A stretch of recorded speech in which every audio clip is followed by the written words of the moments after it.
திருப்பூர் ரிதன்யாவிற்கு சொல்வதற்கு ஏதுமில்லை. ஆனால் என் மகளிடம் சொல்ல எனக்கொரு கடமையும் பொறுப்பும் இருக்கிறது. படிப்பின் மீதான ஆர்வம் எதுவரையில் இருக்கிறதோ அதுவரை உன் விருப்பம் போல் படிக்கலாம். அப்பா நன்கறிவேன், நானோ அம்மாவோ தம்பியோ உன் வாழ்வின் ஒரு கட்டம் வரையில் மட்டுமே வருவோம். உனக்கான என் சேமிப்புகள் கூட ஏதோ ஒரு தருணத்தில் கரையும். கற்றறிவு மட்டுமே உன் கடைசி நாள் வரை கூட வரும். படிப்பிற்கு பின்பு உன் பொருளாதார தேவையை நீயே பூர்த்தி செய்யும் வேளை மிக அவசியம். அது உன் தகப்பனையோ வாழ்க்கைத் துணையோ சார்ந்திடாத ஒன்றாக இருக்க வேண்டும். படிப்பும் வேலையும் சரியாக அமைந்த ஒரு காலகட்டத்தில் கரடி பொம்மைகளை தூக்கி எறிந்துவிட்டு மனிதர்களை நீயே படித்து தெளிந்திருப்பாய். உனக்கு முதிர்ச்சியான பக்குவமும் சமூகத்தின் சூழலை ஆராயும் சுய அறிவும் பெற்றிருப்பாய்.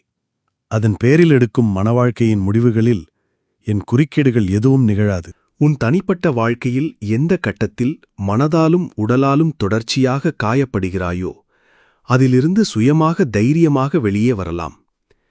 எனக்கேதும் இதில் கண்ணியக் குறைவோ மானக்கேடுகளோ ஒரு நாளும் வராது. உன்னை ஒருபோதும் குடும்ப பெருமைகளை பேசி உணர்வு சிறைகளில் தள்ள மாட்டேன். உனக்கு பொருத்தமான வாழ்க்கை முறையில் அறத்தப்பழசான காலாவதியான விஷயங்களை தகப்பன் என்கிற உரிமையில் திணிக்க மாட்டேன்.